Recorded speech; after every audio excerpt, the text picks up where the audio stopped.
Bienvenidos a otro capítulo de Los Implicados, en donde buscamos crear memoria y entender los grandes casos de corrupción que han sucedido en nuestro país. El día de hoy hablaremos de un caso de corrupción reciente que todavía muchas personas recuerdan y el cual fue un dolor de cabeza para el gobierno de Iván Duque. Se trata del proyecto de centros digitales y puntualmente del contrato a cargo de la Unión Temporal de Centros Poblados con el Ministerio de las TIC, ministerio que estaba en cabeza de Karen Abudinem. Esta fue la razón por la cual muchas personas empezaron a emplear el verbo abudinear de forma despectiva como sinónimo de robar, haciendo referencia, por supuesto, a este caso de corrupción. Centros Digitales fue uno de los proyectos más ambiciosos que tenía el gobierno de Duque. Era el legado que pretendía dejar al terminar su mandato. Sin embargo, todo salió contrario a lo previsto y terminó siendo el proyecto que lo sepultó políticamente y por el cual la ciudadanía lo recuerda todavía en las calles. Este proyecto buscaba llevar conectividad a más de 14.000 escuelas públicas en todas las zonas rurales de Colombia, beneficiando a todos los departamentos y a más de 1.000 municipios. El proyecto se dividió en dos grandes regiones, cada una incluía diferentes departamentos de Colombia. Por un lado estaba la región A, con departamentos como Antioquia, San Andrés, Caldas, Caquetá, Córdoba, Santander, entre otros, y por otro lado la región B, con departamentos como Bogotá, Arauca, Amazonas, Bolívar, Boyacá, Valle del Cauca, entre otros. La región A fue adjudicada a Comcel S.A., empresa que conocemos como Claro, y la región B a la Unión Temporal de Centros Poblados. Y en esta segunda región, la plata se la abudinearon, para usar la expresión popular. Con el ánimo de entender a profundidad este caso de corrupción, invitamos nada más y nada menos que a Paola Herrera, una gran periodista que trabaja en la W Radio y es la principal protagonista, por supuesto, de esta historia, y quien nos contó cómo fue destapando este escándalo de corrupción y en qué va hasta el día de hoy. Pero antes de entrar en materia, le pedimos a Paola que nos contara un breve contexto del proyecto Centros Digitales. Para darles un poquito de contexto frente a este proyecto, es un programa, uno de los programas más importantes del actual gobierno, del presidente Iván Duque, con el que se pretendía conectar a todas las escuelas o a una gran cantidad de escuelas rurales en zonas apartadas de Colombia. Es un programa que le daba continuidad a uno que ya se había implementado en el gobierno anterior, en el gobierno del presidente Santos, que se llamaba Vive Digital, seguramente todos lo recordarán, pero ese programa de Vive Digital, que era para llevar internet gratis, también era para regiones, pero específicamente este se modificó para llevar el internet a las escuelas, es decir, que los niños tuvieran la conectividad que necesitaban y pues digamos que el programa duró mucho tiempo estructurándose. El Ministerio de las TIC, desde que empezó el gobierno, empezó a diseñar este proyecto. Luego viene pandemia y como que la cosa se frena un poco, pero entonces logran sacar unos pliegos a mediados del año 2020 y empezar con este proyecto tan importante en el que ya se define entonces que el país se divide en dos regiones, región A, región B, y que va a haber entonces dos contratistas que se van a quedar con ese contrato para llevarle la conectividad a las escuelas. Entonces, inicialmente se había dicho que solamente un operador, un contratista se quedaba con todo el país, luego se modificaron los pliegos y quedaron dos. Y empieza todo el proceso licitatorio, que es donde vienen todos los problemas. Pero básicamente el proyecto era para llevar internet gratis a las escuelas rurales en Colombia. Más de 15.000 puntos era el objetivo, conectar. O sea, estamos hablando de un proyecto bastante grande, muy importante. Pues estamos hablando de los niños y su conectividad en plena pandemia, además, donde no podían ir al colegio, necesitaban internet. Y el valor también, el proyecto tenía unos recursos de más de 2 billones de pesos, billones con B, y es entonces el monto más alto de contratos que se ha entregado en el sector de las telecomunicaciones en Colombia. Como bien lo señala Paola, los problemas de este escándalo de corrupción iniciaron desde el proceso licitatorio. Hubo un contratista en especial que encendió las alarmas mucho tiempo atrás, lo cual permitió que diferentes medios de comunicación estuvieran encima desde la fase de adjudicación de los contratos, tanto para la región A como para la región B.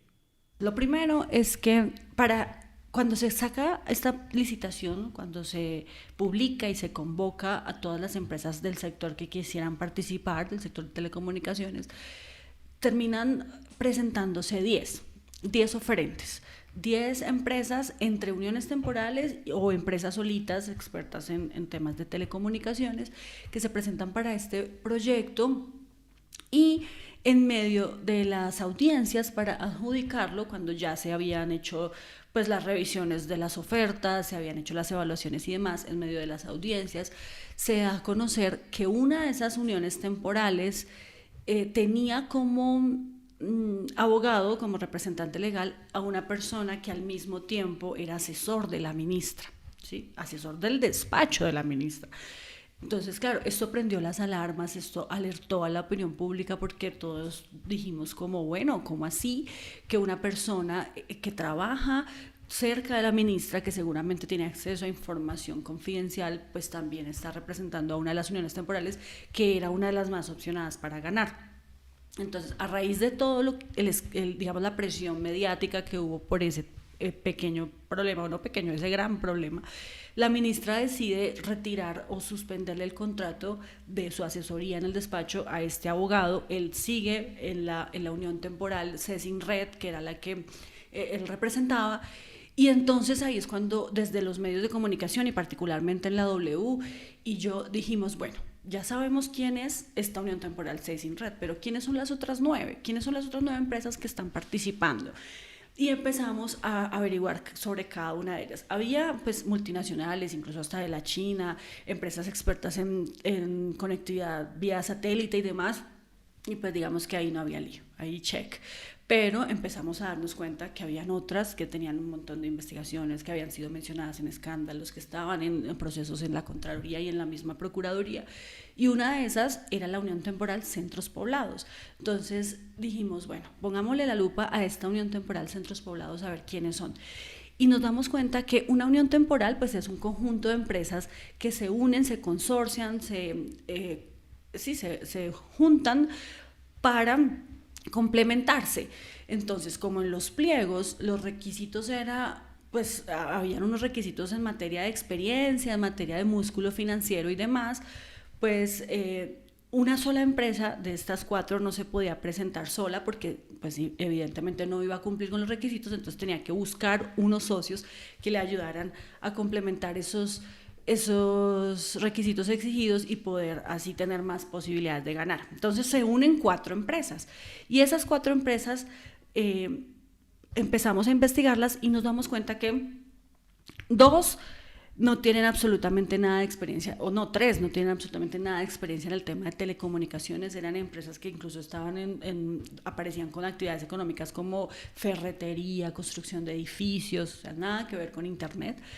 Tampoco tenían capacidad financiera, pese a que habían conseguido a una en particular para que les pusiera como su músculo financiero, pero no era pues la gran cosa. Eran unas empresas que habían empezado con un capital muy pequeño.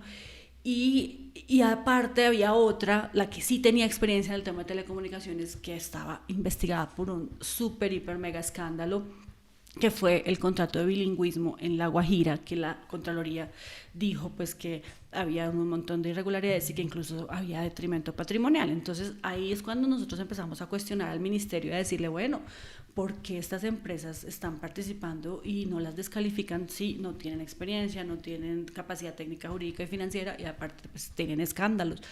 Y no nos hicieron caso, a pesar de que las veedurías también advirtieron. Nunca se escuchó ningún reclamo, y antes al contrario la ministra dijo que no habían malos oferentes, sino malos supervisores, y que pues no tener experiencia no era un problema para no seguir compitiendo, o para seguir compitiendo. Entonces les entregan, finalmente pues, pese a que habíamos advertido que eran las empresas que más problemas tenían, les entregan el contrato el día de la adjudicación. Claro, se gana la región A y Centros Poblados se gana la región B, y pues ya de ahí para adelante todos los problemas que ya sabemos que llegaron ahí. Es así como para diciembre de 2020 diferentes medios y periodistas no solo estaban con el ojo puesto sobre los 10 distintos oferentes, sino que empezaron a realizar las denuncias respectivas sobre posibles irregularidades. Y cómo no, si es que estamos hablando de contratos billonarios. Sin embargo, a pesar de que las alarmas estaban prendidas, el contrato le fue adjudicado precisamente a uno de los oferentes cuestionados, a la Unión Temporal de Centros Poblados. ¿Cómo fue esto posible? En diciembre de 2020 es cuando se entrega se hace la adjudicación de este proceso y pues obviamente está en manos del Ministerio de las TIC la entrega del contrato. Ellos hacen una audiencia pública en donde se dan a conocer, se abren los sobres y se dan a conocer las ofertas. Y pues ahí llamó la atención que casualmente Centros Poblados obtuvo 100 puntos de 100, ¿sí? Era muy difícil llegar a tener los 3 puntos que eran los que se tenían en cuenta para poder adjudicar a un ganador, que tenían que ver con cobertura, velocidad y tiempo. Entonces, cobertura, ellos ofrecieron el mayor número de escuelas adicionales, ¿sí? O sea, el ministerio cuando saca la licitación pone un número de escuelas como base y él ganaba el que ofreciera más escuelas a conectar. Ellos terminan ofreciendo 7.280, una cosa así, y por eso ganan en ese punto. Ganan en velocidad, son los que más ofrecen velocidad, y ganan en tiempo un contrato a 10 años, y esto les hace llegar a ellos a 100 puntos como ningún otro oferente pues lo pudo tener. Quedan en primer lugar y es el ministerio el que le adjudica. ¿Quién en el ministerio? Pues la secretaria ahí hay varios actores implicados en el proceso de adjudicación. La secretaria general del ministerio pues era la que estaba liderando ese proceso de adjudicación porque es la ordenadora del gasto de la cartera de TIC, pero también estaba el director de tecnologías, también estaba la jefe de gestión contractual. Ellos fueron como los que estuvieron pendientes siempre del proceso y de todo lo que se hizo en medio de esta licitación, de revisar las pólizas y demás, que seguramente de eso ya vamos a hablar porque después se dio a conocer que las pólizas eran falsas, pero pues son esos funcionarios los que estaban ahí implicados. Siempre la ministra, pese a ser la líder de la cartera pues del ministerio, dijo que ella se había mantenido al margen, que ella no había estado pendiente, digamos, del proceso, ni que tuvo nada que ver. Incluso por eso también salió a defenderse cuando se le acusó de que su asesor era parte de otra unión temporal. Entonces ella dijo, pero es que yo no tengo nada que ver, eso lo está haciendo la dirección de tecnología. Pero pues obviamente como ministra, como jefe del ministerio tenía una responsabilidad y no podía dejar que todo esto se le pasara por debajo sin darse cuenta. Entonces fueron ellos los que estuvieron al tanto de este proceso. A pesar de los cuestionamientos a esta unión temporal, estas alarmas no fueron ampliamente conocidas por la ciudadanía y partiendo de la buena fe se pensó que podían cumplir a cabalidad con el contrato, hasta que se empezaron a vislumbrar retrasos e incumplimientos en la ejecución de este. Pero lo más grave, una póliza falsa. Este hecho condujo al descubrimiento de la corrupción detrás de este contrato. Pues mira, cuando ya se entrega el contrato, de nuevo, diciembre de 2021, pues obviamente volvimos a llamar a la ministra, le preguntamos por qué se le adjudica a una empresa que justo hace unos días dijimos que eran las que más investigaciones tienen, las que menos experiencia, etc., etc., y la ministra ahí nos dijo como tranquilos, pues, le vamos a garantizar al país de que esto se va a cumplir, vamos a llevar internet a los niños, vamos a estar pendientes. Y ahí fue cuando dijo la frase que te dije anteriormente, no hay malos oferentes sino malos supervisores, entonces vamos a estar con la lupa encima del contratista porque no los podíamos inhabilitar. En Colombia la ley de contratación no permite que se inhabilite simplemente porque tienes una investigación o porque no tienes experiencia. Una empresa puede participar en cualquier licitación siempre y cuando no tenga una condena o una sanción. Entonces esta gente pues no tenía ni condena ni sanción, entonces también le quedaba como difícil al ministerio pues quitarlos del camino a pesar de los cuestionamientos. Entonces dejamos así, unos días después, incluso esto fue casi que terminando el año 2020, no sé si el 30 o el mismo 31 de diciembre, era el plazo máximo para presentar la póliza y poder firmar el contrato. En ese momento una fuente nos buscó y nos dijo, mire, hoy es la fecha máxima de la entrega de la póliza, sin esa póliza no pueden firmar, y Centros Poblados no la ha conseguido, por todo lo que ustedes dijeron, que es una empresa que no tiene experiencia ni nada, ellos no han podido conseguir póliza. Y entonces estuvimos pendientes y al final, casi que ya sobre el tiempo, la consiguen. Y ahí nosotros dijimos, bueno, está bien, no pasó nada, la lograron, pero pues nunca se nos pasó por la cabeza que la habían conseguido de forma fraudulenta. Y se fue así el año y nos fuimos así, siguieron pasando los días y hasta los meses, pero yo en medio de mi otro trabajo y demás, le empecé a hacer seguimiento a la ejecución ya del contrato. ¿Sí? Se firma el contrato y entonces empieza la ejecución.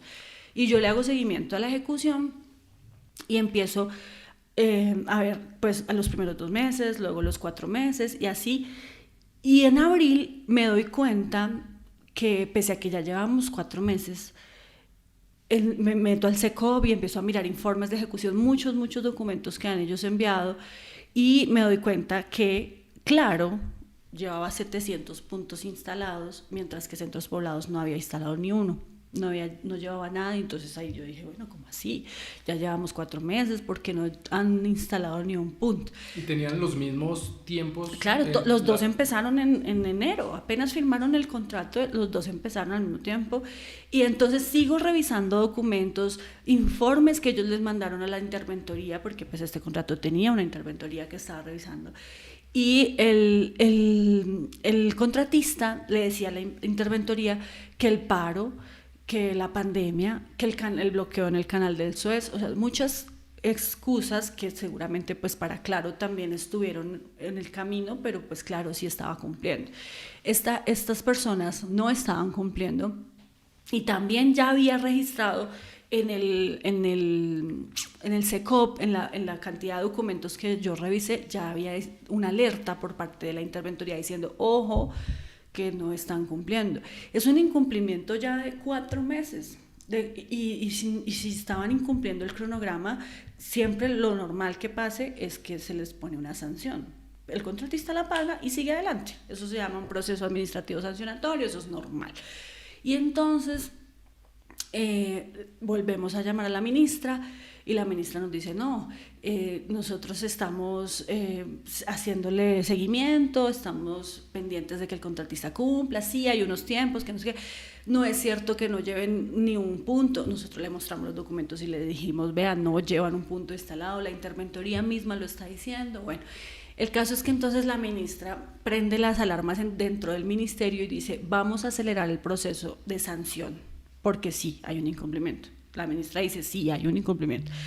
Y lo cita a una audiencia a la gente de Centros Poblados para preguntarles, pues para empezar ese proceso sancionatorio, y en medio de esa citación citan también al garante, o sea, al que había puesto la póliza, que era el Banco Itaú. Y entonces llega el Banco Itaú, se sienta en la audiencia y la funcionaria del Banco Itaú dice, un momento, ¿por qué me citaron a mí? Yo no tengo nada que ver, nosotros no expedimos ninguna póliza. Y ahí como que todo el mundo quedó, ¿cómo? O sea, hasta en la audiencia. Hasta que llegó la audiencia se dieron cuenta del documento. Y se dieron cuenta por este proceso administrativo de sanción que le abrieron a Centros Poblados, y que se lo abrieron porque nosotros dijimos están incumpliendo, ¿sí? O sea, no llevan ni un punto instalado y ya son 4 meses. Y entonces ahí es cuando la misma ministra sale y dice en medios, incluso creo que lo publicó en Twitter, dice, Centros Poblados presentó una póliza falsa.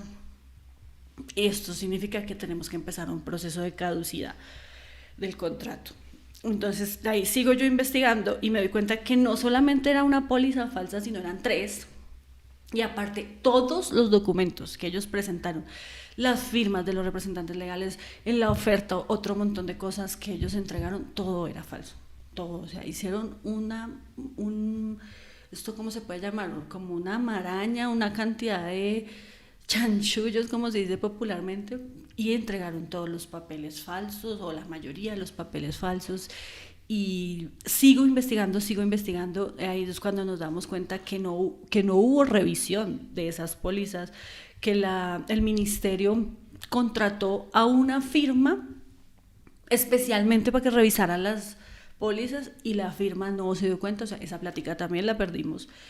Y además, la revisión que se hizo en el ministerio de esos documentos duró 8 minutos, o sea, eso fue una cosa así. Acuérdate que te estoy diciendo que esto fue a finales de diciembre que se firmó el contrato, o sea, todo el mundo ya quería irse a Navidad y Año Nuevo y revisaron eso a las carreras, nadie se dio cuenta y le terminamos entregando un contrato a una gente que estaba cometiendo cualquier cantidad de irregularidades y, por supuesto, corrupción. Las irregularidades se fueron volviendo cada vez más evidentes. Y uno se pregunta entonces en dónde estaban los organismos de control, por qué nadie le paró bolas a este contrato tan importante y de tan alto valor. ¿Cuál fue el rol entonces de la Contraloría cuando se vislumbraron los primeros indicios de corrupción? ¿Estuvieron acaso pendientes como debían? Desafortunadamente no estuvieron pendientes, pese a que había advertencias. Ya te lo he dicho y lo repito, lo dijimos antes de que se entregara el contrato, pilas con estas empresas y las vedurías, que también me parece que hacen un gran trabajo y son muy importantes para poder seguir destapando estos escándalos, también pidieron, incluso hay una veeduría en específico que pidió la revocatoria de la licitación bueno, no me acuerdo exactamente el motivo, pero pidieron la revocatoria cuando ya se ha entregado el contrato y nadie paró bolas, y pese a que hay una persona sentada en la silla de la licitación de la Procuraduría, otra de la Contraloría y otra de la Fiscalía, pues creo que no es que no hayan querido hacerlo, sino que no tienen forma de hacerlo, no tienen dientes. Entonces pasa el tiempo y siguen sin hacer nada. La razón es que la Contraloría no puede llegar antes, sino que tiene que llegar después, cuando ya el contrato, pues, o cuando ya se ha perdido la plata. Y la Procuraduría pues también se dedica solamente a sancionar disciplinariamente a quienes hayan cometido pues estos presuntas irregularidades dentro del ministerio, que sean funcionarios públicos. Bueno, pero ahí me faltó contarte un tema, y es que en medio de la revisión de estos procesos de ejecución, de mirar cuánto habían instalado de puntos los contratistas, me doy cuenta también que en febrero de ese año, o sea, 2 meses antes de la revisión que yo hice, a los 2 contratistas se le habían entregado un anticipo por 70.000 millones de pesos a cada uno, y esos son los 70.000 millones de pesos famosos que se perdieron y que no sabemos en este momento dónde están. Entonces, claro, yo ahí dije, miércoles, ¿cómo así que? Claro, le entregan 70.000 millones, listo, ya instaló 700 puntos, pero este señor también los recibió, estos contratistas también los recibieron y no han hecho nada. Entonces, ¿cómo así que 70.000 millones? Y ahí otra investigación, es que esto tuvo varias líneas, entonces ahí me pongo a investigar por qué le aprobaron el anticipo.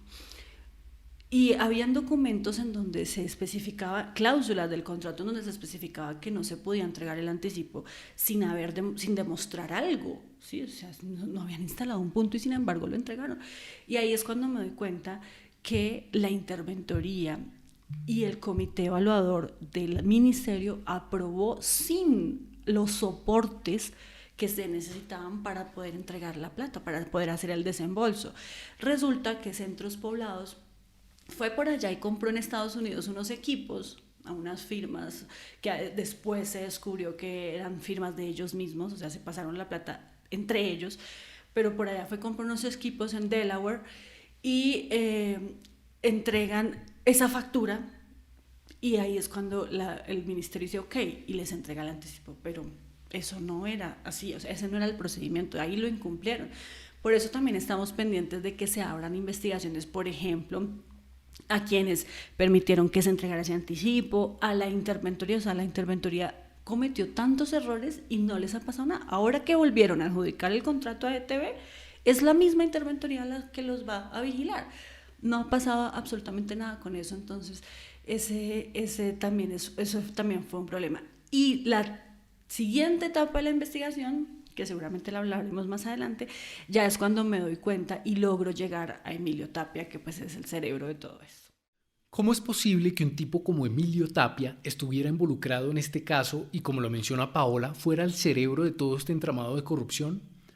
Las personas que gozan de buena memoria recordarán a Emilio Tapia por estar implicado en uno de los escándalos más grandes de corrupción junto con el exalcalde de Bogotá, Samuel Moreno. Sí, estamos hablando del carrusel de la contratación, por el cual terminó condenado a más de 7 años de prisión. Y como cada vez los casos de corrupción son más complejos, dar con el nombre de Emilio Tapia no fue una tarea sencilla. Le preguntamos a Paola por este proceso y por los responsables de este caso de corrupción, lo que se robaron y lo que ha avanzado la justicia. Pues acá hay de todo tipo de responsables, pero digamos que podemos empezar a hablar de los cerebros, como te mencionaba, del escándalo, que son los contratistas, ¿cierto? Los contratistas hicieron esta unión temporal y en ninguna parte tú nunca vas a encontrar un documento, una firma donde aparezca el nombre de Emilio Tapia. Fue muy bien hecho, lo hicieron por debajo de cuerda, demasiado bien arreglado todo para que el nombre de él no apareciera por ahí. Sin embargo, en medio de mi investigación, yo lo llamo la segunda etapa de mi investigación, logro llegar a él. Hice un montón de cosas para poder saber antes de salir al aire, porque ya era un secreto a voces, ya lo decían algunos medios de comunicación, pero nadie tenía la prueba reina de que Emilio Tapia estaba ahí. Entonces empiezo yo a investigar y en medio de todo esto me encuentro con un montón de cosas de cómo este señor compró una empresa que era de ingeniería civil, nunca la puso a nombre de él, pero la utilizó para ganarse este contrato, y todo lo que hizo en medio de ese proceso de comprar esa empresa y demás. Y logro llegar a él, saco la prueba, saco la segunda parte de la investigación, y entonces ahí es cuando ya la fiscalía dice, bueno, aquí hay algo. Después, meses después, todo lo que dijo la fiscalía, yo ya lo había dicho, que es que Emilio Tapia hizo esto y lo hizo así, así, así, así, porque los socios confesaron, eso todo yo ya lo había dicho, de cómo cambiaron los nombres de las personas, de los representantes legales, les pusieron sus firmas, hasta las cédulas, las falsificaron todo para poder ganarse el contrato y sin que él quedara ahí. Yo hasta fui a las oficinas de él acá en Bogotá y me paré todo un día a hacer cacería a ver si lo veía, pero entonces no lo vi a él, sino que vi a sus socios. Estaba también este otro señor, todos los del carrusel de la contratación, ¿cómo se llaman? Mauricio Galofre, bueno, no me acuerdo ahorita los nombres, pero todos esos estaban ahí involucrados, hasta los Nule por ahí sonaron. Y la fiscalía entonces termina abriéndole un nuevo proceso a él, ya después de que nosotros hicimos toda la investigación, y a sus socios. Entonces, frente a ellos, frente a estos responsables, hay unas imputaciones. Se les imputó primero el tema de falsedad en documento por lo de la póliza falsa, falsedad del documento público y privado, y luego se les está imputando, o en este momento están en ese proceso de imputarle peculado por apropiación por los 70.000 millones de pesos, pero pues no los han devuelto. Ya se les bajó a 15.000 millones, por alguna extraña razón la fiscalía dice que solo fueron 15.000 millones los que se malgastaron. Ellos compraron apartamentos, compraron hasta cuadros para poner en sus casas, compraron carros, compraron todo con 15.000 millones nomás, dice la fiscalía. El resto no sabemos qué pasó ni quién los va a devolver, y están en ese proceso. Entonces digamos que penalmente son 4 o 5 personas las que están respondiendo, que son Emilio Tapia y los socios del consorcio de la unión temporal, el que era el representante legal de Centros Poblados, el que presentó la póliza o el que ayudó a hacer la póliza, bueno, esa gente.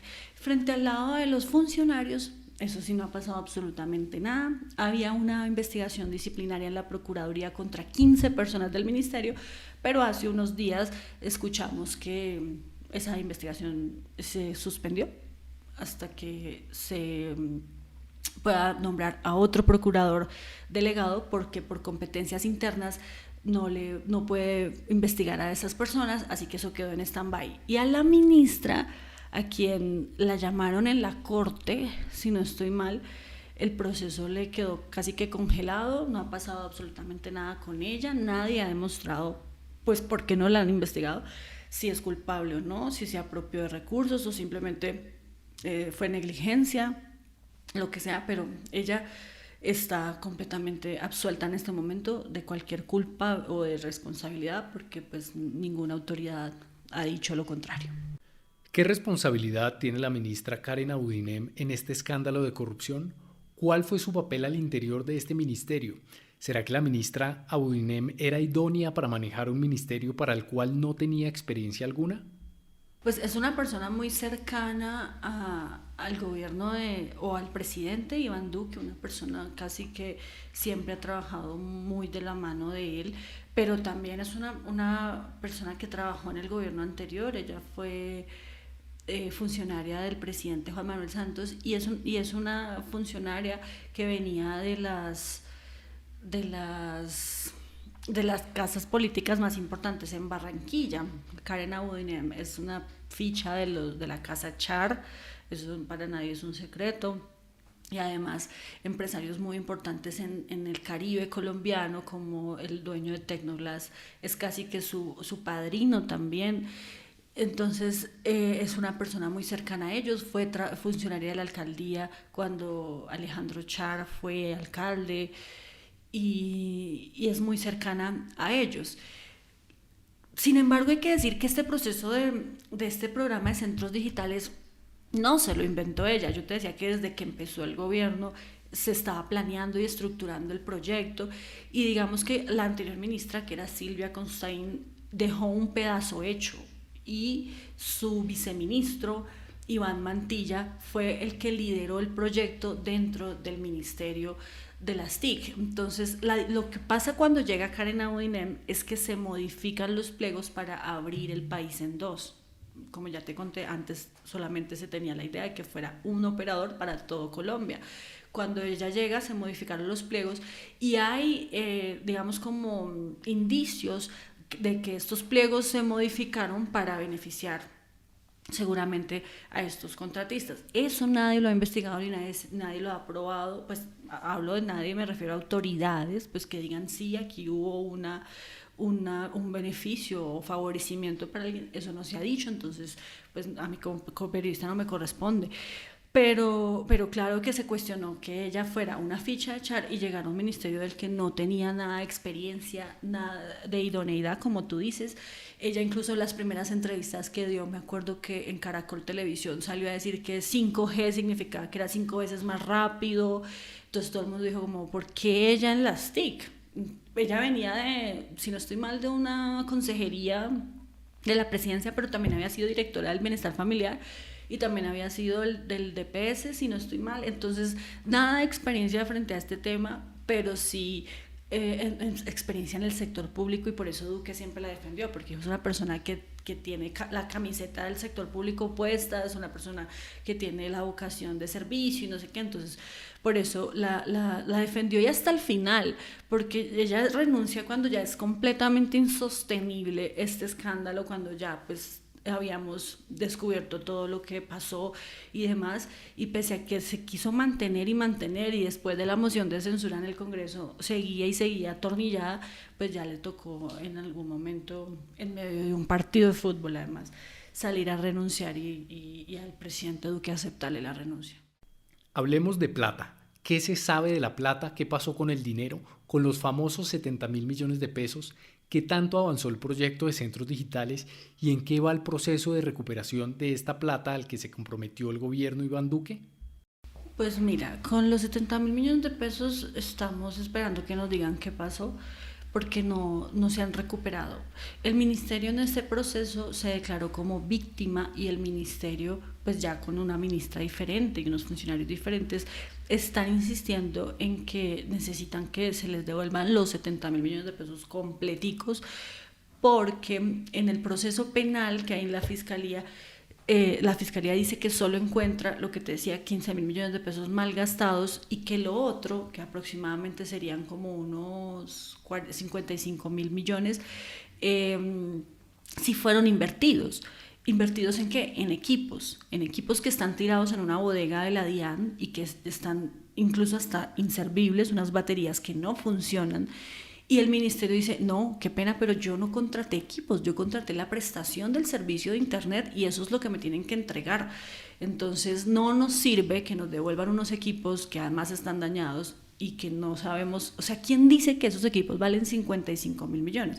Supuestamente la Contraloría en este momento está adelantando un informe, una auditoría especial para saber cuánto valen esos equipos, si realmente son de 55 mil millones, y además ellos dicen que se instalaron unos puntos, entonces ellos están revisando si esos puntos están o no están. Cuando la Contraloría diga eso, ahí vamos a saber si se puede recuperar o no algo de la plata, pero el ministerio insiste en que no le interesan equipos porque ellos contrataron fue un internet, que les pusieran unos puntos de internet en unas escuelas específicas que tenían centros poblados. Yo en medio de mi investigación también hablé con los profesores en las escuelas apartadas y les preguntábamos, bueno, allá hay unos supuestos puntos que los centros poblados instaló, y ellos nos decían, no, acá no hay nada, acá no hay internet, acá nos prometieron desde 2020 y es la hora que no tenemos nada. Entonces eso lo tiene que definir la Contraloría.